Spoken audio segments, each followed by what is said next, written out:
మీ business ఏదైనా మీ ఊర్లో promotion చేయాలంటే అది సుమన్ టీవీతోనే సాధ్యం. ఇప్పుడే సంప్రదించండి. Hi hello welcome to Suman TV. Palnadu జిల్లా యలమంద పంచాయతీలోని యలమంద తురకపాలెం గ్రామంలో దశాబ్దాల వారీగా కుటీర పరిశ్రమల మీద ఆధారపడి జీవనం సాగిస్తున్న గ్రామస్తులు అయితే మనతో ఉన్నారు.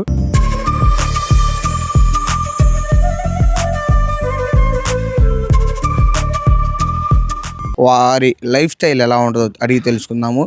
దశాబ్దాల వారీగా వారి తాత ముత్తాతల కాడ నుంచి కూడా ఇక్కడ యలమంద తురకపాలెం గ్రామంలో గోనె సంచుల వ్యాపారం చేసుకుంటూ అలానే పరదాలు కుట్టుకుంటూ వారి జీవనం సాగిస్తున్నారు. వారి లైఫ్ స్టైల్ ఏందో వాళ్ళని అడిగి తెలుసుకుందాం. చెప్పండి బాబా, మీ పేరేంటి? కోటేశ్వరరావు. ఏం చేస్తుంటారు మీరు? ఇవన్నీ గోతాల పని. గోతాల పని ఎప్పటి నుంచి? మా మేము ఎదిగిన కాడ నుంచి ఈ పనే మాకు. ఎవరు లేరు, ఈ పనులు మేము చేసేది. అది పిల్లల చదువులు అన్ని అవి వాళ్ళేమో వాళ్ళు బైకల్ వాళ్ళు పోతారు, మా పని మేము చేస్తాం. ఎంత ఆదాయం వస్తుంది దీనికి రోజుకి? రోజుకి 500-600 రూపాయలు కూలీలు ఉంటుంది. మరి గవర్నమెంట్ నుంచి మీకు ఏమైనా ప్రోత్సాహం ఉందా? లోన్లు ఇలాంటివి? అలాంటివి మాకేం లేవయ్యా. మాకు ఇచ్చేవాళ్ళు లేరు, మేము తీసుకునేది లేదు. నేరం. పొద్దుగాల ఎన్ని గంటలకు లేచి చేస్తారు ఈ పని? పొద్దుగల 6 లేస్తాము, 7 వాగులు వేస్తాం. ఓకే. సాయంత్రం 5 దాకా వాగులోనే పని చేస్తాం. సాయంత్రం 5 గంటల దాకా వాగులోనే పని చేస్తారు. తర్వాత ఈ పని అయినాక ఇంకెవరి వాళ్ళు వచ్చిన పాల బేడ తీసుకోవటం, ఇంటికి పోవటం. అవును, ఇవి అన్ని అంటే ఇప్పుడు ఎరువులకు సంబంధించిన గోతాలు కదా, దీనికి సంబంధించి స్మెల్ రావడం ఇప్పుడు మేము చూస్తున్నాం, స్మెల్ వస్తా ఆ వాసన అదంతా ఉంది. దీనివల్ల అనారోగ్య పాలు ఏమన్నా అవుతున్నారా? ఇప్పటికే అవన్నీ గుళికలు మామూలుగా ఇంకా ఏరే ఉంటాయి కదా, క్రిములు పోతారు. అవి కూడా చేస్తారా మీరు? చేస్తాం కానీ అంటే జాగ్రత్తగా చేస్తాం.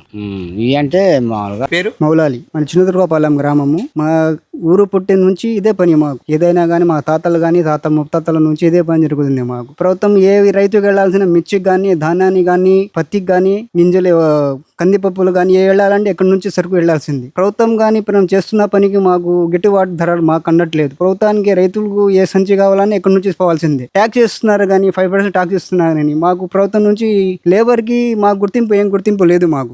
సరోజుగా ఆటో వాళ్ళు ఉన్నారు, ఆటో మెకానిక్ వాళ్ళు ఉన్నారు, హీరో హోండా మెకానిక్ వాళ్ళు ఉన్నారు. వాళ్ళు నా గుర్తింపు ఉంది, మా పని మనకు గుర్తింపు లేదు. మాకేమో 6 నెలలు 7 నెలలు పని ఉంటుంది, తర్వాత పని ఏమి ఉండదు. తర్వాత మా పిల్లలు చదువుకోవాలన్నా చాలా కష్టంగా ఉంది, ఇల్లు గడపాలన్నా చాలా కష్టంగా ఉంది. మా పిల్లలకు ఎక్కువ స్థాయికి మేము చదువుకున్న శక్తి మాకు లేదు. ఇదే పని 600 కొనిపోయి ఆటోమేటిక్ బియ్యం మూట 1600 అయింది, కందిపప్పు 170 రూపాయలు అయింది. ఏం చేయాలన్నా మా పరిస్థితి కావట్లేదు. ఉంటే 6 నెలలు పని ఉన్నట్లా మనకు. 6 నెలలు ఉన్న మన పని ఎవరు ఆదుకునే వాళ్ళే లేరు. మంచి నీళ్ళ సౌకర్యం కూడా మా ఊళ్ళో లేదు. మంచి నీళ్ళు కూడా కొనుక్కొని తాగాల. ఏ అవకాశం లేకుండా ఉంది కదా, మనకు కూడా ఆదుకోవచ్చు కదా ప్రభుత్వం అని అడుగుతున్నాము. ఎప్పటి నుంచి చేస్తున్నారు ఈ పని? సమయం ఛానల్ తెచ్చినామయ్యా. 50 बरस की गई बा काम हमारे दादा हम बापूला ये काम भाई जंगला झाड़िया के अभी हम ये काल लेना खाना పిల్లలు చదివిస్తున్నారు. చదువులేదు అయ్యా మా పిల్లలు కూడా ఈ పని పిల్లలు కూడా ఇదే పని. ఇద్దరు పిల్లలు కూడా ఈ పని. గవర్నమెంట్ నుంచి మీకు ఏం కావాలనుకుంటున్నారు? हमारे क्या भी देना गवर्नमेंट का. గవర్నమెంట్ మీకు ఏమైనా సహాయం చేస్తున్నా? ఏం లేదు. లోన్లు కానీ రాయితీలు?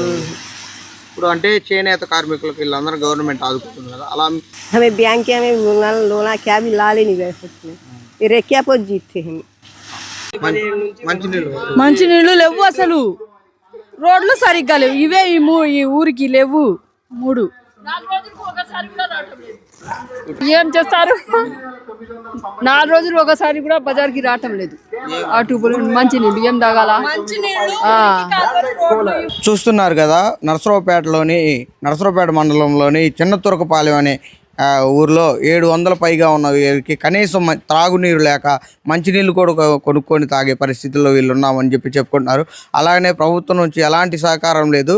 చేనేత కార్మికులను ఆటో వాళ్ళని ఆదుకున్నట్టు మాకు కూడా ప్రభుత్వం నుంచి ఏదో ఒక సహకారం అందించాలని చెప్పి వీళ్ళు డిమాండ్ చేస్తున్నారు. అలాగనే ఈ దుమ్ముదుల్లో పనిచేస్తూ చేసుకున్న డబ్బులన్నీ కూడా హాస్పిటల్ పాలై పెట్టడం ఉంది. మాకు ఊపిరితిత్తుల సమస్య బాగా ఎక్కువగా ఉంది. మెడికల్ క్యాంపులు నిర్వహించి మాకు ఫ్రీ మెడికల్ క్యాంపులు నిర్వహించాలి. మెడికల్ క్యాంపులతో పాటు అవేర్నెస్ కల్పించే అవసరం కూడా ఉందని చెప్పి గ్రామస్తులు తెలియజేస్తున్నారు.